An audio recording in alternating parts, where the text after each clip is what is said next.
Hello, मेरा नाम है हेमंत और आप सुन रहे हैं श्रीमद् भगवद गीता का हिंदी अनुवाचन।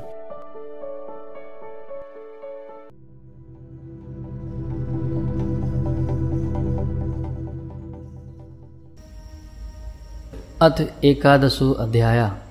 अर्जुन बोले, मुझ पर अनुग्रह करने के लिए आपने जो परम गोपनीय अध्यात्म विषयक वचन अर्थात उपदेश कहा, उससे मेरा यह अज्ञान नष्ट हो गया है। क्योंकि हे कमल नेत्र, अपने आप से भूतों की उत्पत्ति और प्रलय विस्तार पूर्वक सुने हैं तथा आपकी अविनाशी महिमा भी सुनी है। हे परमेश्वर, आप अपने को जैसा कहते हैं यह ठीक ऐसा ही है, परंतु हे पुरुषोत्तम, आपके ज्ञान, ऐश्वर्य, शक्ति, बल, वीर्य और तेज से युक्त ऐश्वर्य रूप को मैं प्रत्यक्ष देखना चाहता हूँ। हे प्रभु, यदि मेरे द्वारा आपका वह रूप देखा जाना शक्य है, ऐसा आप मानते हैं, तो हे योगेश्वर, उस अविनाशी स्वरूप का मुझे दर्शन कराइए।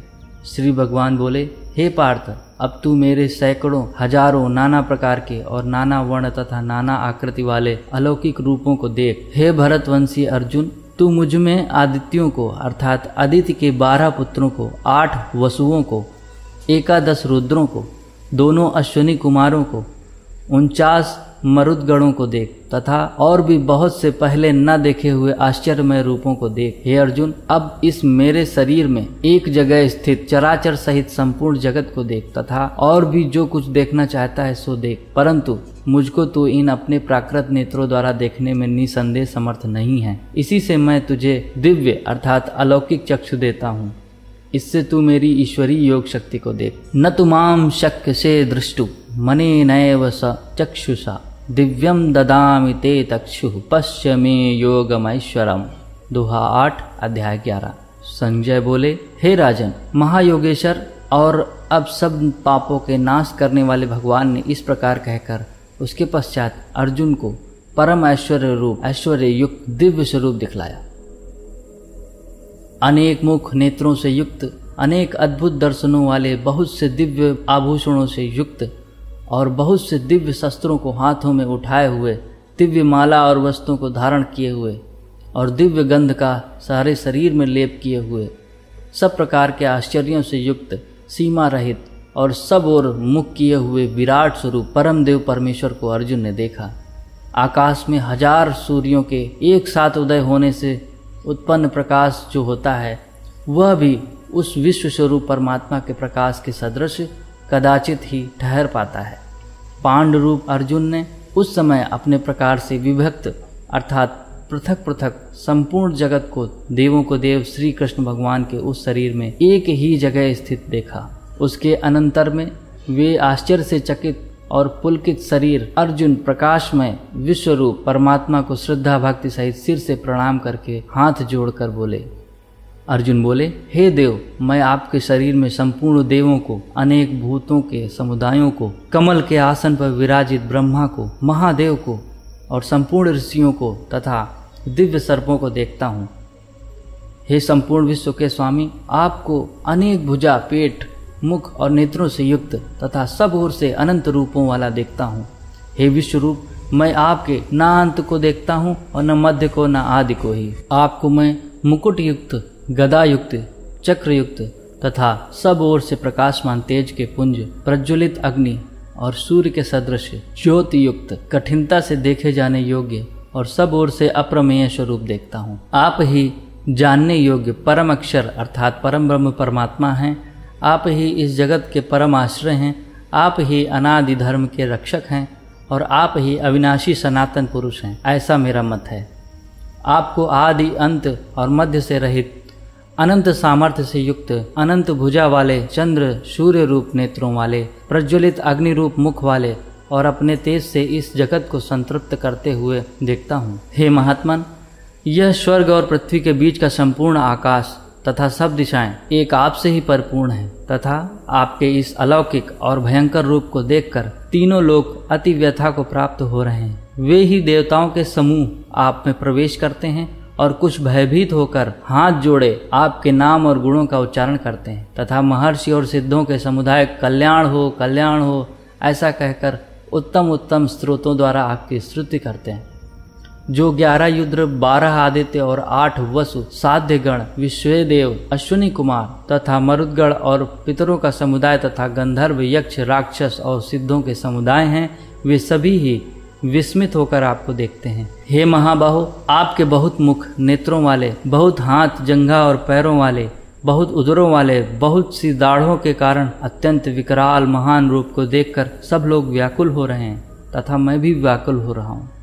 क्योंकि हे विष्णु, आकाश को स्पर्श करने वाले दैदीप्यमान अनेक वर्णों से युक्त तथा फैलाए हुए मुख और प्रकाशमान विशाल नेत्रों से युक्त आपको देखकर भयभीत अंतःकरण वाला मैं धीरज और शांति नहीं पाता हूँ।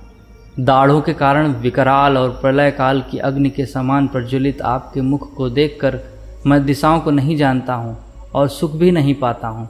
इसलिए हे देवेश, हे जगन निवास, आप प्रसन्न हो।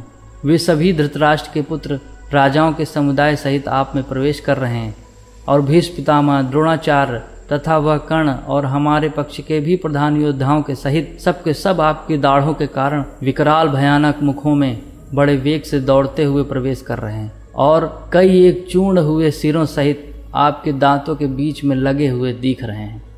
जैसे नदियों के बहुत से जल के प्रवाह स्वाभाविक ही समुद्र के ही सम्मुख दौड़ते हैं, अर्थात समुद्र में प्रवेश करते हैं, वैसे ही वे नरलोक के वीर भी आपके प्रज्वलित मुखों में प्रवेश कर रहे हैं। जैसे पतंगा मोहवश नष्ट होने के लिए प्रज्वलित अग्नि में अति वेग से दौड़ते हुए प्रवेश करते हैं, वैसे ही ये सब लोग भी आपके नाश के लिए आपके मुखों में अति वेग से दौड़ते हुए प्रवेश कर रहे हैं। आप उन संपूर्ण लोकों को प्रज्वलित मुखों द्वारा ग्रास करते हुए सब ओर से बार बार चाट रहे हैं।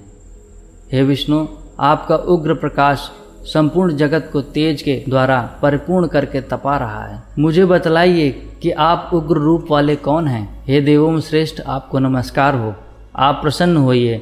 आदि पुरुष, आपको मैं विशेष रूप से नहीं जानता, क्योंकि मैं आपकी प्रवृत्ति को नहीं जानता और विशेष रूप से जानना चाहता हूँ। श्री भगवान बोले, मैं लोकों का नाश करने वाला बढ़ा हुआ महाकाल हूँ। इस समय इन लोकों को नष्ट करने के लिए प्रवृत्त हुआ हूँ। इसलिए जो प्रतिपक्षियों की सेना में स्थित योद्धा लोग हैं, वे सब तेरे बिना भी नहीं रहेंगे, अर्थात तेरे युद्ध न करने पर भी इन सब का नाश हो जाएगा। अतएव तू उठ, यश प्राप्त कर और शत्रुओं को जीतकर धन धान्य से संपन्न राज्य को भोग। ये सब सूरवीर पहले से ही मेरे द्वारा मारे हुए हैं। हे सव्यसाचिन, तू तो केवल निमित्त मात्र बन जा। द्रोणाचार्य, भीष्म पितामह, जयद्रथ और कर्ण तथा अन्य बहुत से मेरे द्वारा मारे हुए शूरवीर योद्धाओं को तू मार। भय मत कर, निसंदेह तू युद्ध में बैरियों को जीतेगा, इसलिए युद्ध कर। संजय बोले, केशव भगवान के इस वचन को सुनकर मुकुटधारी अर्जुन हाथ जोड़कर कांपता हुआ नमस्कार करके फिर भी अत्यंत भयभीत होकर प्रणाम करके भगवान श्री कृष्ण के प्रति गदगद वाणी से बोले। अर्जुन बोले, हे अंतर्यामिन, यह योग्य ही है कि आपके नाम, गुण और प्रभाव के कीर्तन से जगत अति हर्षित हो रहा है और अनुराग को भी प्राप्त हो रहा है तथा भयभीत राक्षस लोग दिशाओं में भाग रहे हैं और सब सिद्ध गणों के समुदाय नमस्कार कर रहे हैं। हे महात्मन, ब्रह्मा के भी आदिकर्ता और सबसे बड़े आपके लिए वे कैसे नमस्कार न करें? क्योंकि हे अनंत, हे देवेश, हे जगत निवास, जो सत असत और उनसे परे अक्षर अर्थात सच्चिदानंद घन परम ब्रह्म है, वह आप ही हैं। आप आदिदेव और सनातन पुरुष हैं। आप इस जगत के परम आश्रय, जानने वाले तथा जानने योग्य और परम धाम हैं। हे अनंत रूप, आपसे यह सब जगत व्याप्त अर्थात परिपूर्ण है। आप वायु, यमराज, अग्नि, वरुण, चंद्रमा, प्रजा के स्वामी ब्रह्मा और ब्रह्मा के भी पिता हैं। आपके लिए हजारों बार नमस्कार नमस्कार हो। आपके लिए फिर भी बारंबार नमस्कार नमस्कार प्रभु। हे अनंत सामर्थ्य वाले, आपके लिए आगे से और पीछे से भी नमस्कार है। हे सर्वात्मन, आपके लिए, क्योंकि अनंत पराक्रमशील आप समस्त संसार को व्याप्त किए हुए हैं, इससे आप ही सर्वरूप हैं। आपके इस प्रभाव को न जानते हुए आप मेरे सखा हैं, ऐसा मानकर प्रेम से अथवा प्रमाद से भी मैंने हे कृष्ण, हे यादव, हे सखे इस प्रकार से जो कुछ बिना सोचे समझे हठात कहा है। और हे अच्युत, आप जो मेरे द्वारा विनोद के लिए विहार, शैया, आसन और भोजनादि में अकेले अथवा उन सखाओं के सामने भी अपमानित किए गए हैं, वह सब अपराध अप्रमेय स्वरूप अर्थात अचिंत प्रभाव वाले आपसे मैं क्षमा करवाता हूँ। आप इस चराचर जगत के पिता और सबसे बड़े गुरु अति पूजनीय हैं। हे अनुपम प्रभाव वाले, तीनों लोकों में आपके समान भी कोई दूसरा नहीं है और फिर अधिक तो कैसे हो सकता है। अतएव हे प्रभु, मैं शरीर को भली भांति चरणों में निवेदित कर प्रणाम करके स्तुति करने योग्य आप ईश्वर को प्रसन्न होने के लिए प्रार्थना करता हूँ। हे देव, पिता जैसे पुत्र के, सखा जैसे सखा के, पति जैसे प्रियतमा पत्नी के अपराध सहन करते हैं, वैसे ही आप भी मेरे अपराध को सहन करने योग्य हैं। मेरे द्वारा पहले न देखे हुए आपके इस आश्चर्यमय रूप को देखकर मैं हर्षित हो रहा हूँ और मेरा मन भय से अति व्याकुल हो रहा है। इसलिए आप अपने चतुर्भुज विष्णु रूप को ही मुझे दिखलाइए। हे देवेश, हे जगन निवास, प्रसन्न होइए। मैं वैसे ही आपको मुकुट धारण किए हुए तथा गदा चक्र हाथ में लिए हुए देखना चाहता हूँ। इसलिए हे विश्वरूप, हे सहस्रबाहु, आप उसी चतुर्भुज रूप से प्रकट होइए। श्री भगवान बोले, हे अर्जुन, अनुग्रह पूर्वक मैंने अपनी योग शक्ति के प्रभाव से यह मेरा परम तेजोमय, सबका आदि और सीमा रहित विराट रूप तुझको दिखलाया है, जिसे तेरे अतिरिक्त दूसरे किसी ने पहले नहीं देखा था। हे अर्जुन, मनुष्य लोक में इस प्रकार विश्व रूप वाला मैं न वेद और न यज्ञों के अध्ययन से, न दान से, न क्रियाओं से, न उग्र तपों से ही तेरे अतिरिक्त दूसरे के द्वारा देखा जा सकता हूँ। मेरे इस विकराल रूप को देखकर तुझे व्याकुलता नहीं होनी चाहिए और मूढ़ भाव भी नहीं होना चाहिए। तू भय रहित और प्रीति युक्त मन वाला होकर उसी मेरे इस शंख चक्र गदा पद्म युक्त चतुर्भुज रूप को फिर से देख। संजय बोले, वासुदेव भगवान ने अर्जुन के प्रति इस प्रकार कहकर फिर वैसे ही अपने चतुर्भुज रूप को दिखलाया और फिर महात्मा श्री कृष्ण ने सौम्य मूर्ति होकर इस भयभीत अर्जुन को धीरज दिया। अर्जुन बोले, हे जनार्दन, आपके इस अति शांत मनुष्य रूप को देखकर अब मैं स्थिर चित्त हो गया हूँ और अपनी स्वाभाविक स्थिति को प्राप्त हो गया हूँ। श्री भगवान बोले, मेरा जो चतुर्भुज रूप तुमने देखा है ये सुरदर्दर्श है और इसके दर्शन बड़े ही दुर्लभ हैं। देवता भी सदा इस रूप के दर्शन की आकांक्षा करते रहते हैं। जिस प्रकार तुमने मुझको देखा है, इस प्रकार चतुर्भुज रूप वाला मैं न वेदों से, न तप से, न दान से और न यज्ञ से ही देखा जा सकता हूँ। परंतु हे परंतप अर्जुन, अनन्य भक्ति के द्वारा इस प्रकार चतुर्भुज रूप वाला मैं प्रत्यक्ष देखने के लिए, तत्व से जानने के लिए, प्रवेश करने के लिए अर्थात एक ही भाव से प्राप्त होने के लिए भी शक्य हूँ।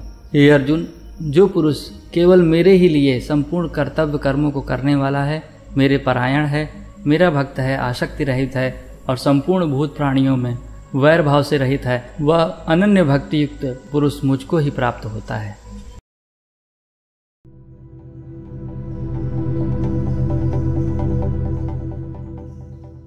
तो यहाँ पर यह अध्याय समाप्त होता है। मिलते हैं अगले अध्याय में। अगर आपको यह ऑडियो अच्छा लगा हो तो शेयर करें, चैनल को फॉलो कीजिए और लाइक कीजिए, कमेंट कीजिए। तब तक के लिए धन्यवाद।